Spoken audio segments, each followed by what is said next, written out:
Ah, moi je comprends plus. Ouais, après,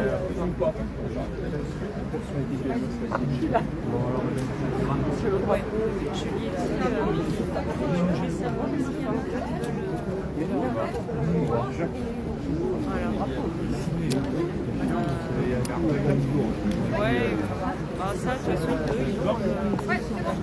Non, mais j'aurais plus coordonnées. Proche pour le son, pour bien entendre. oui, mais les films. Alors bonjour à toutes et tous, bienvenue à Billère dans le 64.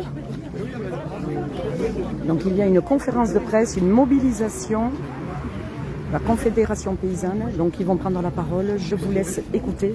Donc si les personnes posent des questions, dites où nous nous trouvons, au marché bio, aux halles de Billère. Merci beaucoup d'être venus si nombreux aujourd'hui pour soutenir notre action. Donc nous sommes ici en tant que Confédération paysanne du Béarn avec mon collègue, Sudagri, syndicat des salariés agricoles, alerte médicale sur les pesticides et Génération Future. Donc nous sommes là ce matin pour dénoncer la loi Duplon. Donc c'est une loi dont le premier volet est passé l'été dernier, donc qui visait à simplifier, favoriser l'agro-industrie, notamment en simplifiant les formalités administratives pour l'installation des méga-bassines, pour l'installation de gros bâtiments d'élevage industriel et aussi la mise sous tutelle de l'ANSES par le ministère de l'Agriculture. Donc ces volets-là étaient passés par la loi et avaient été retoqués par le Conseil constitutionnel la réautorisation d'un insecticide, l'acétamipride, sur les noisetiers. Donc aujourd'hui, le sénateur Léon Duplon propose de réintroduire ce pesticide ainsi qu'un autre, le fluripadifurone, utilisé pour la production notamment de betteraves,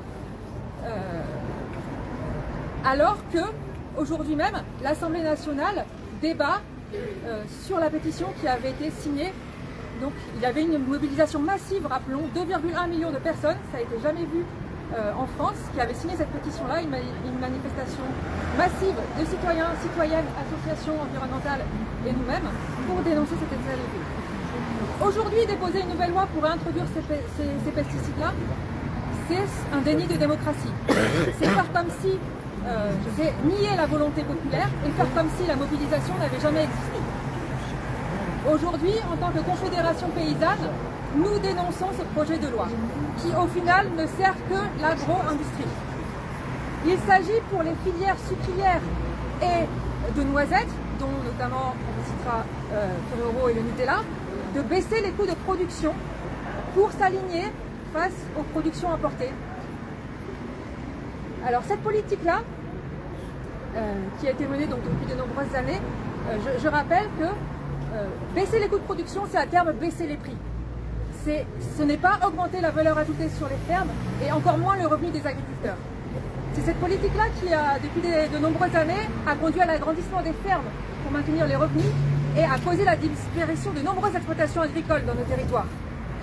Et aujourd'hui, si on est agriculteur et qu'on soutient cette loi, c'est soit qu'on fait partie du haut du panier, c'est-à-dire des 1% des producteurs qui espèrent s'agrandir au détriment des autres, ou alors parce qu'on détient des parts sociales dans l'agro-industrie.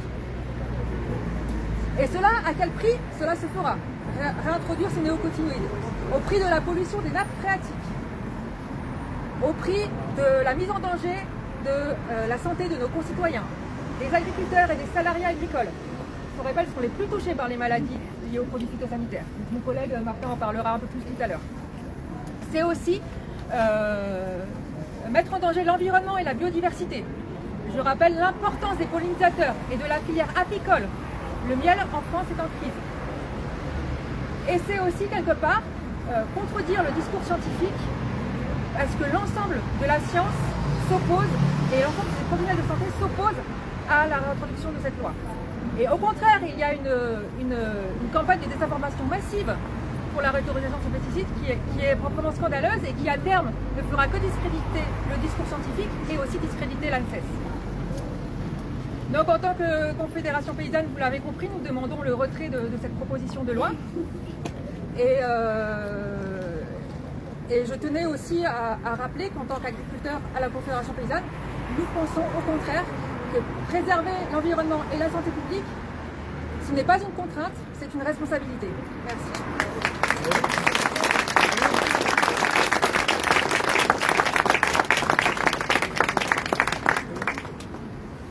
Nous, salariés agricoles syndiqués à Sud Solidaire, sommes présents aujourd'hui pour marquer notre opposition totale à la deuxième version de la loi Duplon, aujourd'hui débattue à l'Assemblée nationale.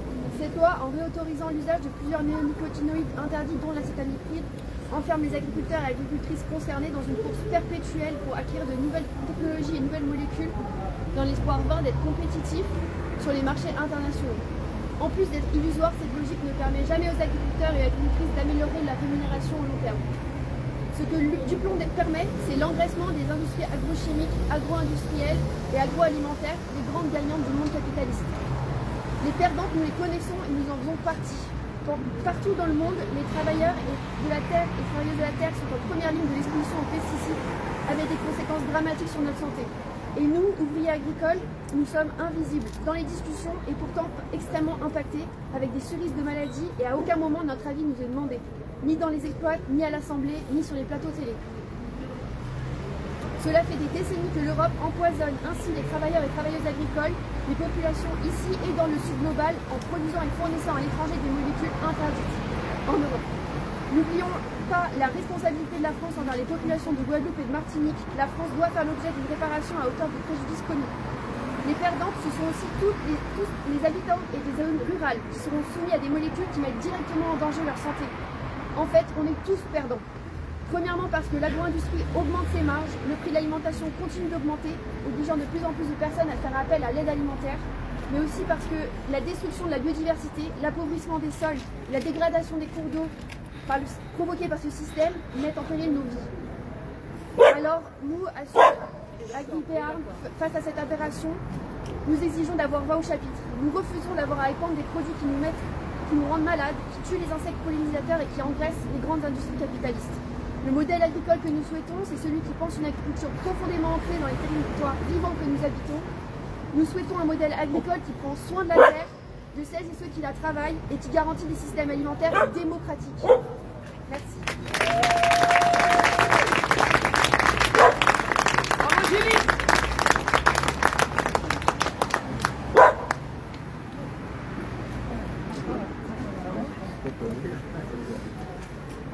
Moi je m'appelle Martin Quintel, je suis médecin généraliste ici à Pau et je parle aujourd'hui au nom d'Alerte Médicale sur les pesticides. La science doit-elle décider de tout en matière de mise sur le marché des pesticides? Nous pensons que non. En revanche, c'est la science qui peut dire si les lignes rouges définies démocratiquement, notamment par les parlementaires européens, sont franchies. De dire si les molécules sont cancérigènes, mutagènes, reprotoxiques, perturbatrices endocriniennes, persistantes et toxiques pour l'environnement.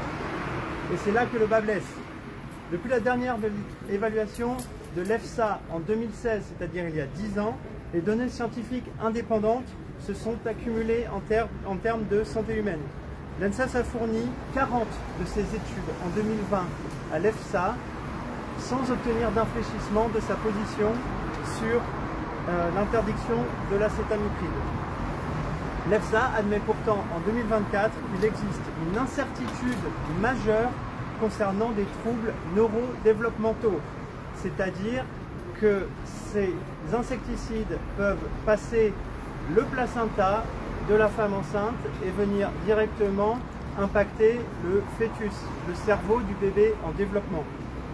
Notre propre veille scientifique depuis 2016 a relevé encore 36 études supplémentaires en plus de celles fournies par l'ANSES à l'EFSA.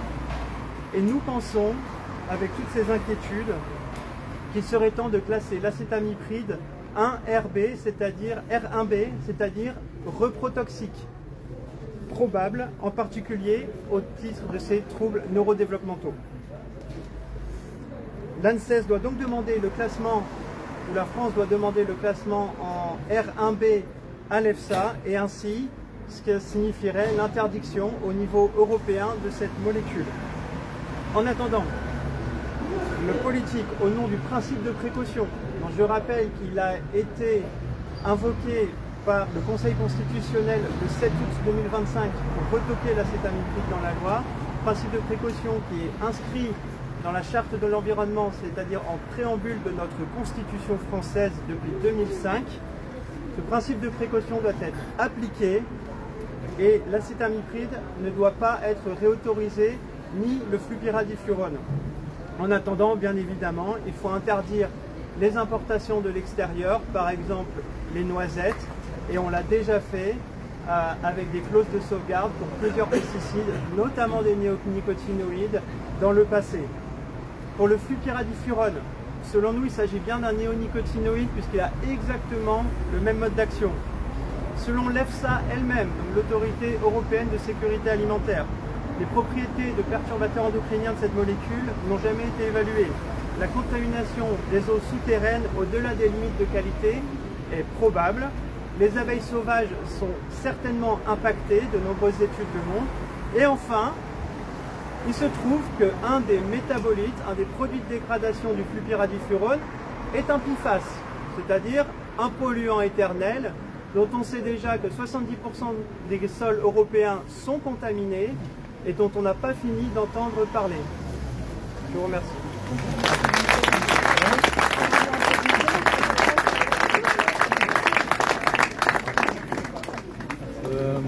Avec Nadège, nous représentons Génération Future. Par rapport à tout ce qui a été dit, c'est très agréable de passer après lui parce qu'en général, tous les deux, on fait ce travail, mais on ne comprend pas des fois tout ce que l'on doit dire parce que c'est plutôt technique, donc c'est très bien que tu passes avant nous. Tu peux parler fort, s'il te plaît? Oui. Alors il faut ajouter quelque chose, c'est au niveau de l'Europe. La Commission européenne porte actuellement la proposition Omnibus 10. C'est un joli nom, Omnibus, qui a pour objectif d'autoriser de manière illimitée de nombreux pesticides et biocides dans l'Union européenne. Voilà. Ensuite, je me suis intéressé à Laurent Duplon. Je vais essayer de vous le faire léger, quand même. Alors, Laurent Duplon, c'est quelqu'un qui est dans la Haute-Vienne. Et il s'est marié avec une dame qui avait une propriété agricole. Et il s'est mis à faire des vaches. Alors ça aussi, on ne sait pas trop si c'est entre 130 ou 400 vaches. C'est une propriété de 5 hectares. Ce n'est pas une propriété énorme. On peut dire que c'est un petit paysan. Hein. C'est pas un paysan énorme. Je ne sais pas ceux de la Confédération paysanne, comment ils le considèrent. Sachant qu'il y a des étapes de 1000 vaches, par exemple. Alors, c'est quelqu'un qui a su vraiment énormément naviguer et notamment il s'est fait élire maire et à partir de là il a eu un piédestal. Il a su ensuite devenir il a été ancien élu au niveau de la FNSEA, député de Haute-Loire, et c'est à ce moment-là qu'il a continué à évoluer. Après avoir fait partie, par exemple, du conseil de surveillance de Candia aussi, dans des choses comme ça. Et ce monsieur, ce qui est surprenant, c'est que son père était ouvrier à gauche, mais une partie de sa famille était à droite, et il a plongé du côté droit, et voilà, il a pris ce piédestal pour grimper. Alors, je vais continuer. Cela fait longtemps à Génération Future, avec nos petits moyens, que nous essayons d'attirer l'attention auprès de tous. Mais je vais tâcher de résumer succinctement la situation. Pourquoi se réunir devant cette assemblée a priori convaincue, et surtout ici, devant le marché bio? Simplement parce que nous avons besoin de nous rassembler et de nous épauler. Car les temps sont difficiles et risquent d'être de plus en plus difficiles face à des élus incapables depuis des décennies de donner une vraie politique agricole, faite pour nourrir sainement le peuple et non générer des maladies. Et de ce fait, gréver la sécurité sociale. Parce qu'effectivement, la sécurité sociale est en déficit, mais voilà en grande partie pourquoi. pour faire une politique faite pour faire vivre le paysan et non l'agriculteur ou l'exploitant agricole, comme ils aiment vraiment se nommer. Nous avons besoin de faire face à des mensonges permanents, uniquement perpétrés pour générer de plus en plus de profit à une certaine agriculture, aux firmes productrices de pesticides. Trouvez-vous normal qu'une même multinationale fabrique des produits qui empoisonnent le sol et notre environnement et produisent des médicaments et des tubes de perfusion pour soigner les maladies induites par ces produits? Un article de Géo, je vous ai attiré votre attention sur les traitements. Un article de Géo Magazine de janvier 2025, reliant une publication du Guardian au Royaume-Uni, fait part de la première résistance au glyphosate développée par une plante dite mauvaise herbe dans une ferme. Voilà. Et pour terminer, je vais vous poser une devinette. Je vais vous citer les paroles d'un géographe qui dit ceci. On peut affirmer que la terre produit assez pour tout le monde et que chacun peut manger à sa faim. Ce n'est pas le sol qui n'a jamais refusé la nourriture à l'homme, c'est l'appropriation capitaliste des terres cultivables qui empêche l'homme de s'en servir. Qui c'est d'après vous qui a déclaré ça et en quelle année? Vous ne le voyez pas? Pardon? Bravo madame. Non, c'est monsieur. Bravo. Donc c'est Élisée Reclus, je vous rappelle que c'est le 19e siècle. Premier géographe écologiste et visionnaire. Voilà. Et c'est toujours d'actualité. Non, avec est passé hors test.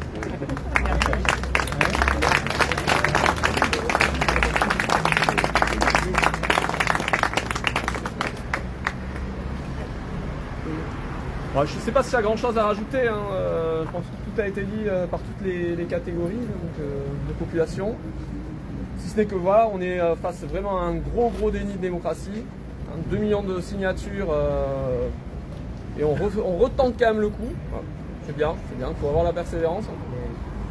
Mais je pense que là le boulot serait plus à faire quand même pour mettre en place une agriculture où on n'est pas soumis aux lois du marché et donc où on peut refuser un petit peu tous ces traités de libre-échange qui viennent aussi agresser notre agriculture et mettre nos paysans en difficulté. Parce que ce qu'on veut en fait, nous en tant qu'agriculteurs, c'est pouvoir nourrir sainement les gens et être soutenus dans notre démarche, quoi. Je pense que tout le monde a envie de pouvoir vivre tranquillement sur Terre et on n'a pas besoin pour ça d'être tout le temps mis en danger et d'avoir des gens qui se mettent des œillères et qui refusent complètement de voir que la société, elle a d'autres aspirations que juste donner plus de pognon à une firme d'agro-industrie, voilà, et d'agrochimie.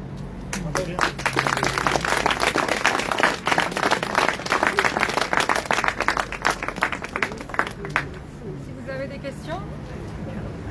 Sinon, on peut rappeler qu'il y a une nouvelle pétition. Oui, c'est vrai. Et là, en 2 jours, il y a 2 fois plus de signatures que la première. Donc, il faut qu'on arrive à 4 millions en fait. Voilà. C'est ça. Et puis à 500 000 signatures, il y aura un nouveau débat à l'Assemblée nationale. Donc l'objectif 500 000, il y a déjà 100 000 signés, partagés. Signez la nouvelle pétition. Montrons qu'on est toujours contre. Le but c'est d'appeler les parlementaires aussi à écouter ça, quoi. Ils déposent sa loi, mais c'est les parlementaires qui votent. Moi je pose une question, pourquoi toutes ces étiquettes différentes? Pourquoi une seule ne rassemblerait pas tous? Parce qu'on a tous nos petites différences, quoi. Donc, et par contre, ce qui est chouette, c'est que chacun dans sa différence a le même objectif. C'est ça qui est important. D'être sous une même étiquette, je suis pas sûr que ça soit plus porteur. Là, on représente une grande partie quand même de la société civile.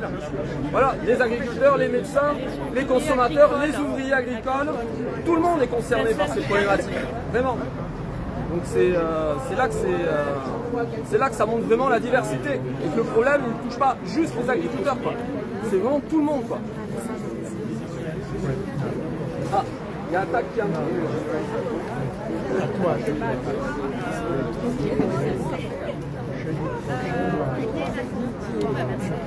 Alors juste, excusez-moi, pour la communauté qui suit là, la pétition, il la trouve où? Qu'est-ce que c'est Sur cette le pétition? site de l'Assemblée nationale. C'est une pétition qui a été mise en site sur l'Assemblée nationale.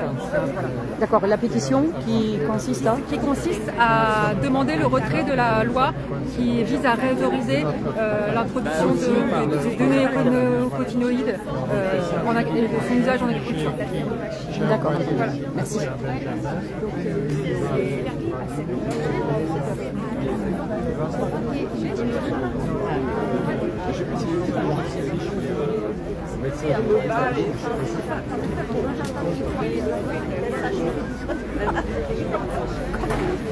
aurais un petit mot à dire justement sur ce qui se passe là? Oui. Non, demain. Bon bah à demain alors. Bonjour Jacques. Bonjour.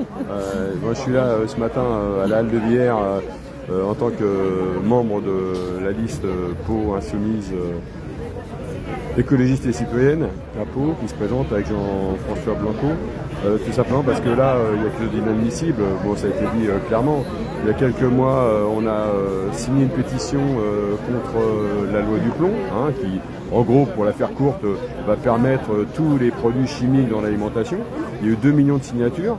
Et malgré ça, l'air de rien, ils remettent ça à l'ordre du jour pour l'Assemblée nationale. Voilà. Ça me rappelle un peu Maastricht, vous savez, on a tous voté contre, et puis en fait, après ils ont décidé, on allait le faire quand même. Donc là, plus que jamais, il faut signer la pétition, et puis il faut se mobiliser, quoi. Vous pouvez faire 2 choses, donc signer la pétition sur le site de l'Assemblée nationale, et contacter les députés du département que vous connaissez, ou même si vous ne connaissez pas, vous trouvez facilement leurs coordonnées pour leur dire ne votez pas. Voilà.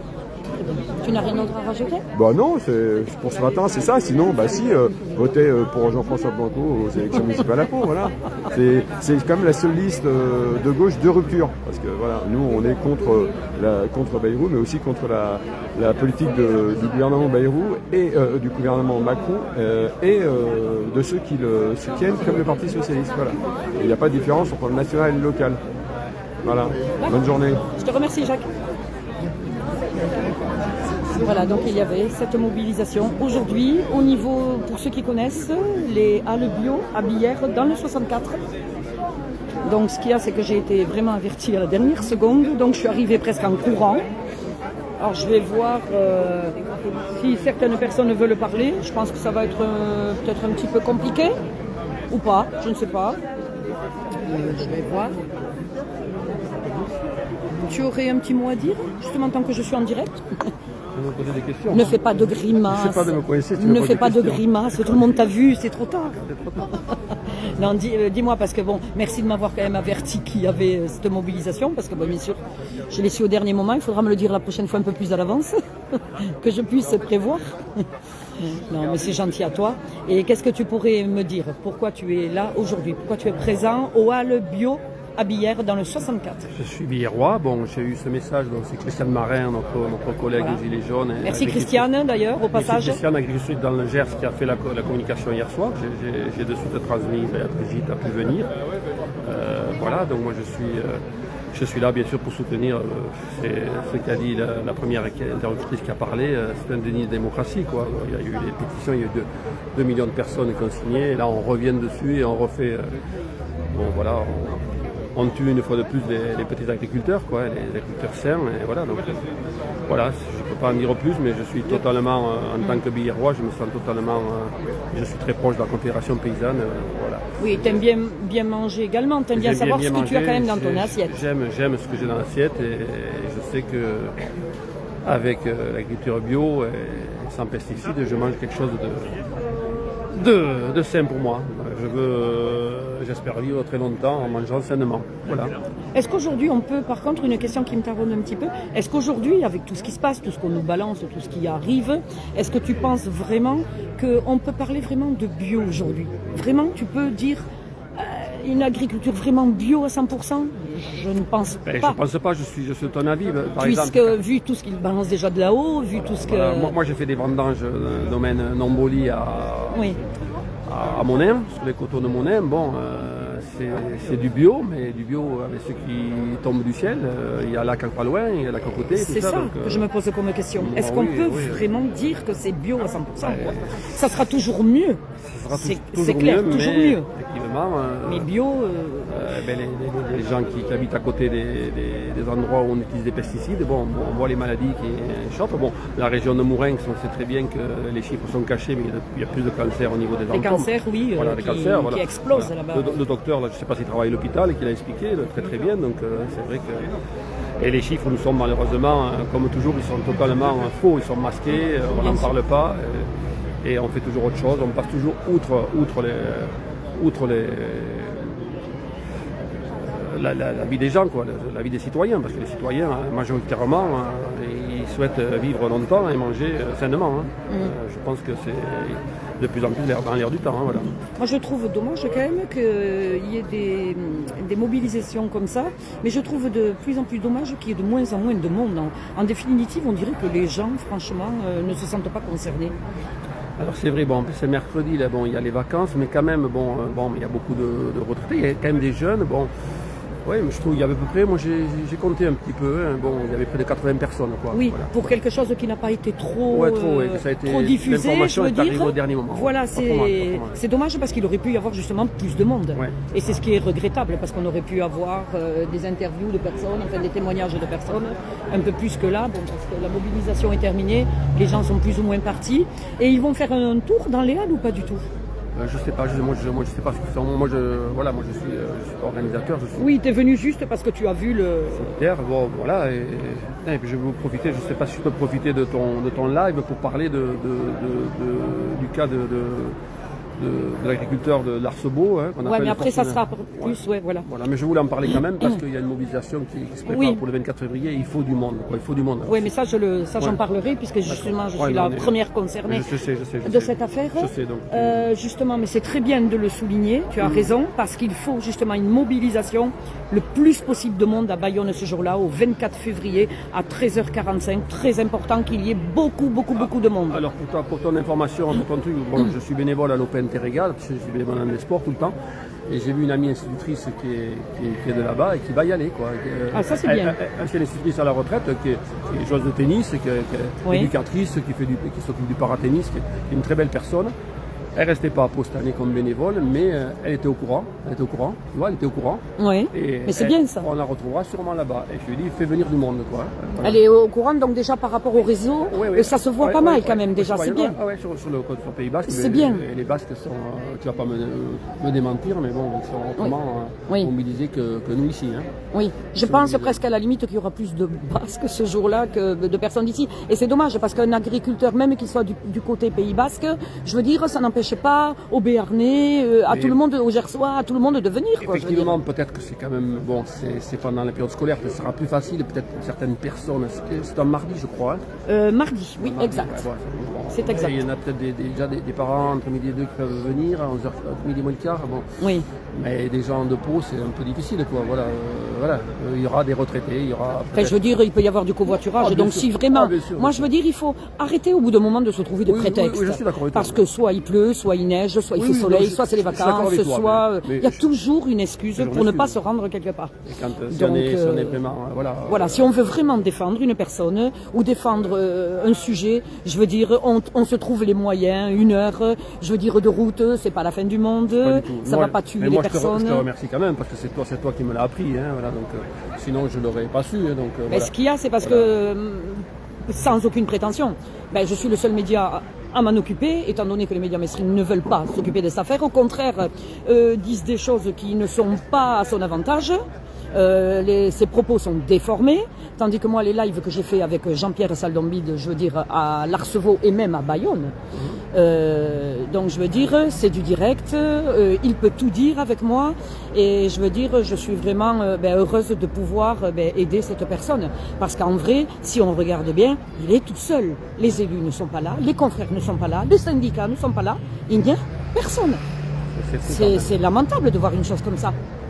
Je sais, c'est une personne qui a travaillé toute sa vie. C'est moins grave parce que Mais bon, cette société, on isole. C'est de l'égoïsme. on Je isole trouve que les gens personnes, deviennent de plus. égoïstes, et puis, Oui, ouais, l'égoïsme. c'est ça, ils viennent pas. Ils sont d'accord, comme ça, mais bon, ils se bougent pas le cul, quoi. Bon, bon, pardon, excusez-moi l'expression, mais. Mais de toute façon, c'est le cas. Si on se bouge pas, au bout d'un moment, Mais voilà. enfin, entre parenthèses, je vais utiliser le terme un peu.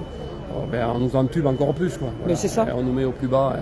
Et on nous isole les uns les autres, et c'est pas ça. Et on nous divise les uns les autres. Là-haut, ils nous divisent. Et ils y arrivent même très très bien. Et je trouve dommage que les Français marchent dans cette combine.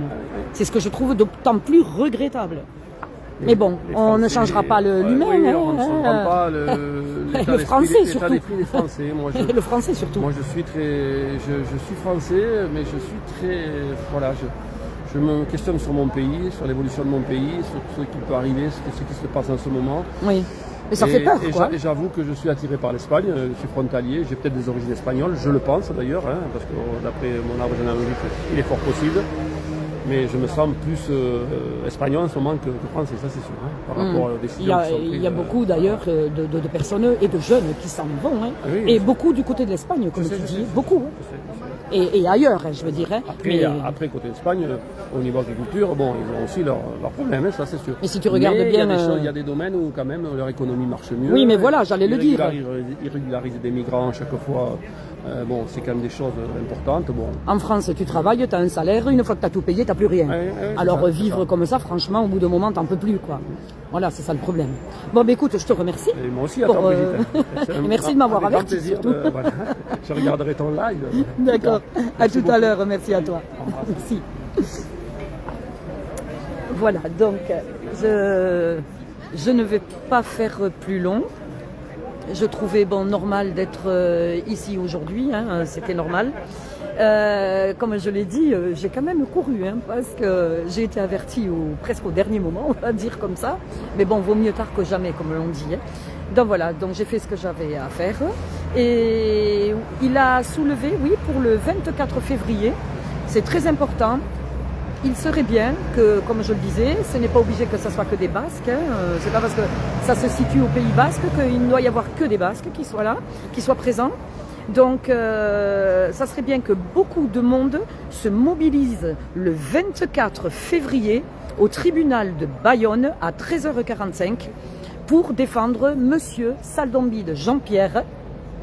Si vous vous souvenez, l'affaire Larceveau, l'agriculteur retraité, qui a tiré des coups de fusil au niveau, et il était dans son champ, hein, dans sa propriété, qui a tiré des coups de fusil, et il va passer, pourquoi? Parce que c'était au sujet d'une expropriation.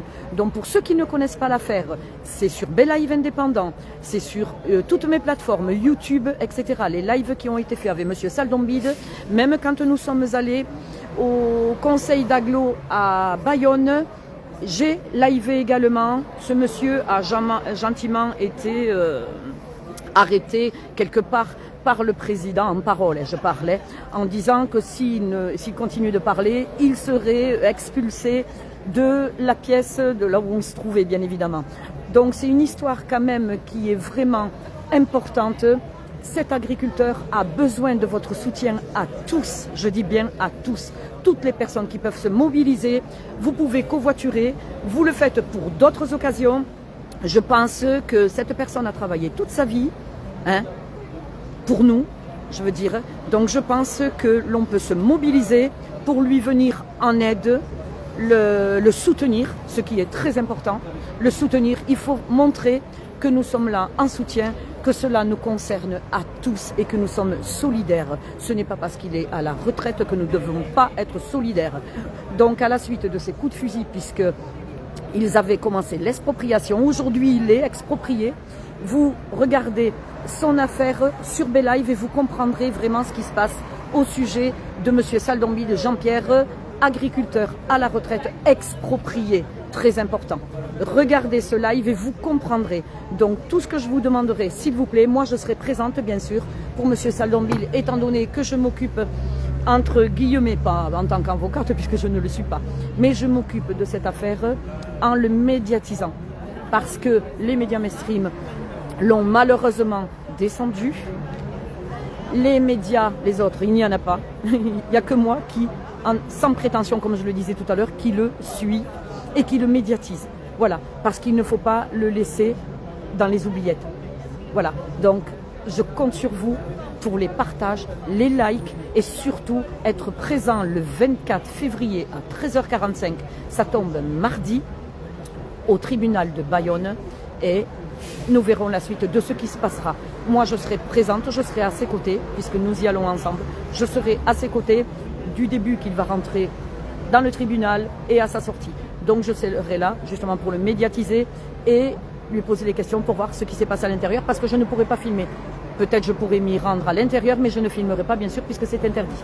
Donc je l'accompagnerai jusque dedans et ensuite je liverai au moment où il ressortira du tribunal.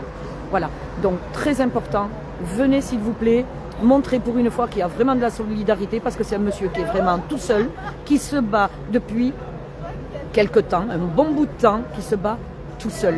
Et ça, c'est vraiment moche, de laisser une personne dans ces conditions, se battre tout seul pour quelque chose qui n'est pas du tout normal. Lui prendre son terrain comme il le désire, ça n'est pas normal. Voilà, après vous aurez votre propre jugement. Moi, je vous donne mon point de vue à ce sujet. En tous les cas, je vous remercie de m'avoir suivi. Je n'ai pas grand-chose à rajouter à part, n'hésitez pas à rejoindre ma plateforme YouTube, puisque Facebook, au bout d'un mois, supprime tous les lives. Si vous regardez, je mets les liens de mon YouTube sur Facebook, parce que tous les lives que je fais sur Facebook, au bout d'un mois, ils disparaissent. Donc si vous voulez voir tous les lives que je fais à n'importe quel sujet, parce que je couvre tout sujet, vous pouvez me retrouver sur les différentes plateformes, comme je vous le disais, Facebook, YouTube, Instagram et TikTok également. Voilà, donc à vous de vous abonner, je vous en remercie. Je vous dis à très vite les amis, c'était Brigitte, B-Live Indépendant et je me trouvais en direct des Halles Bio à Billère dans le 64 Pyrénées-Atlantiques. Je vous remercie de m'avoir suivi et je vous dis à très vite les amis. Au revoir.